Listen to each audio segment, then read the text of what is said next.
I live in Balcombe. I can see lots of neighbours here who also live in Balcombe, as well as friends from the Protectors camp.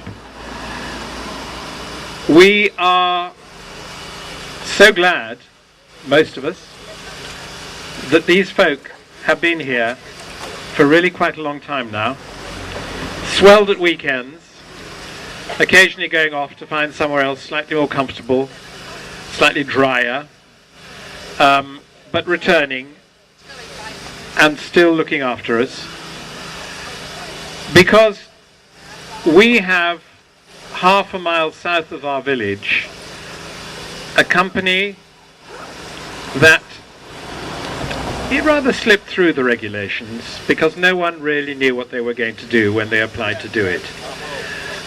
The fact is that they have permission to do what they have said they want to do, but most of us do not want them to do this. We've been resisting by every means we can think of. Our friends here at the camp have also been resisting.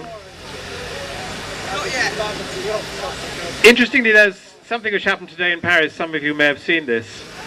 A group of 30 activists climbed a rig in a town called Jouarre, which is about 35 miles south of Paris, just south of Paris. Not that dissimilar to where we are here, also on a railway line.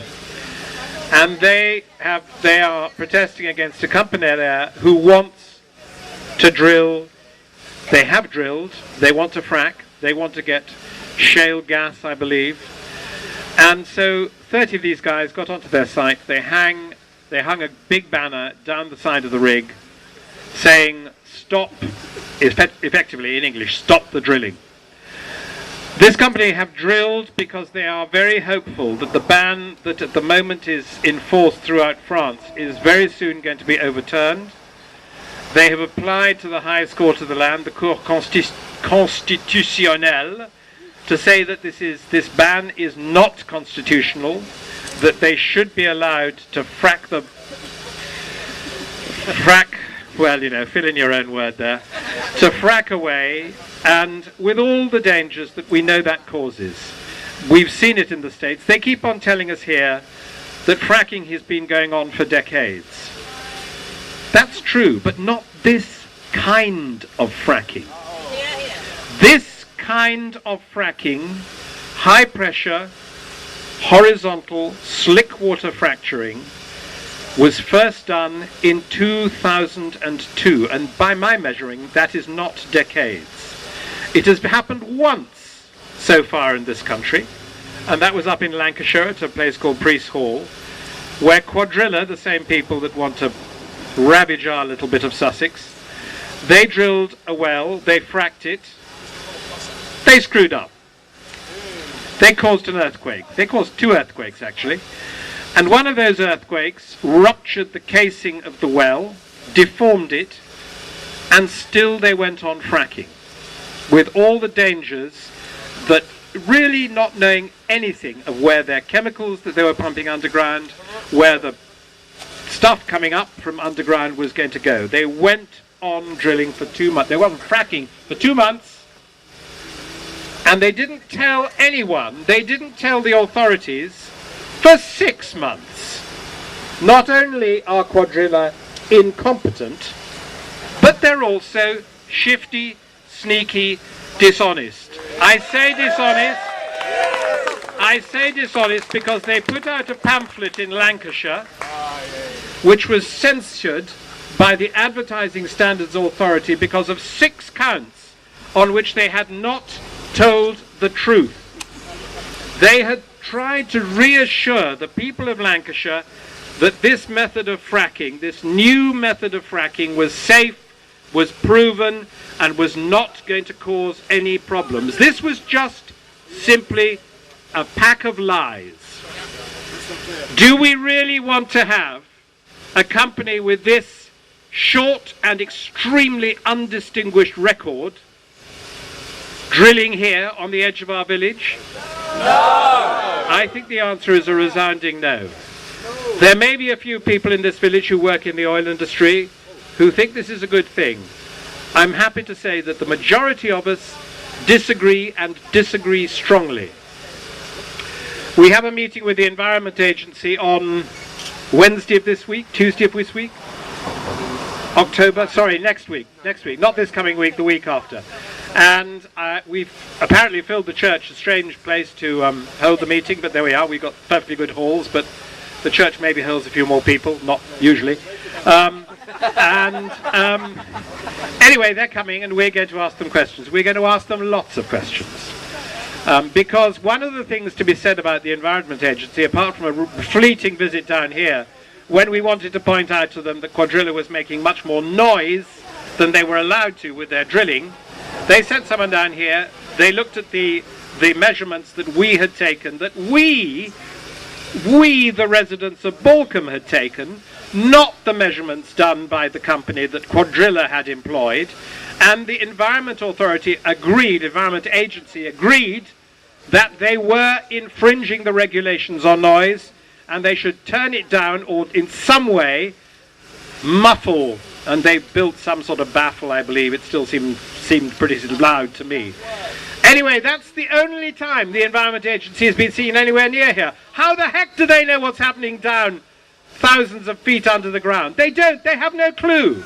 They didn't inspect at Lancashire, nor did the Health and Safety Executive. It's all being done on the basis of self-regulation. Cuadrilla rings them up every Friday and says, "Don't you worry your pretty little heads, everything is going just wonderfully." And that is the basis of the surveillance that our government is making of this dodgy, lying company. Absolutely. Regulations we may have in abundance, they may be the best regulations in the world, but what the hell, what use are regulations if there are no regulators?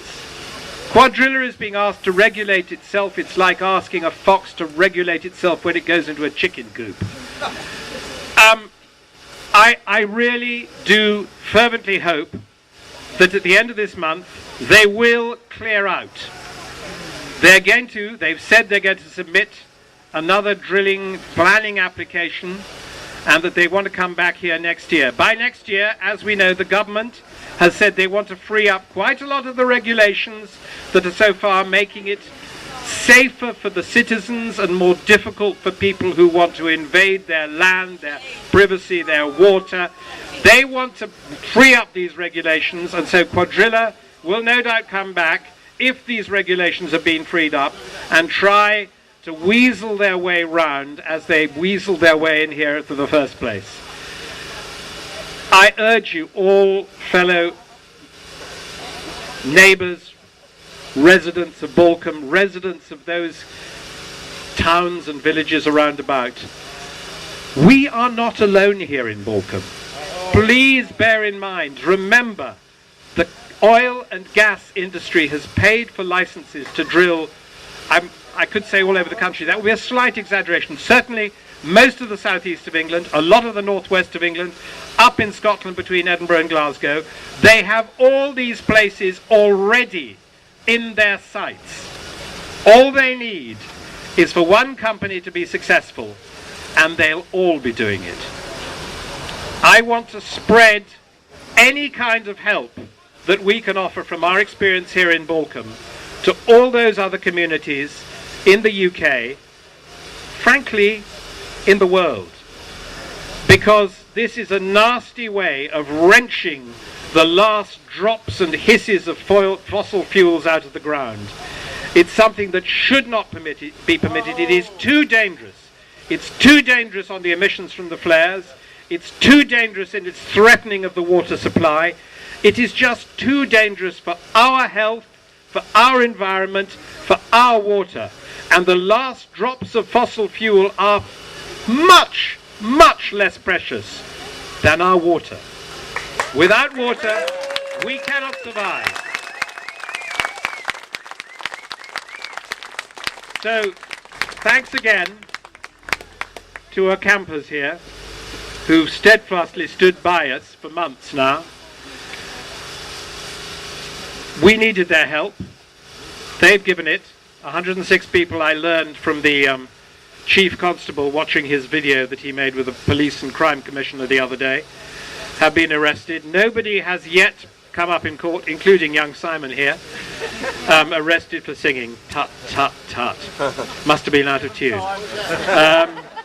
But, you know, I do hope, it's said that they're all going to come into court on October the 2nd in Crawley, in the Magistrates' Court there. It'll be very interesting to see what happens. So far, the judiciary has given us 2 thumbs up.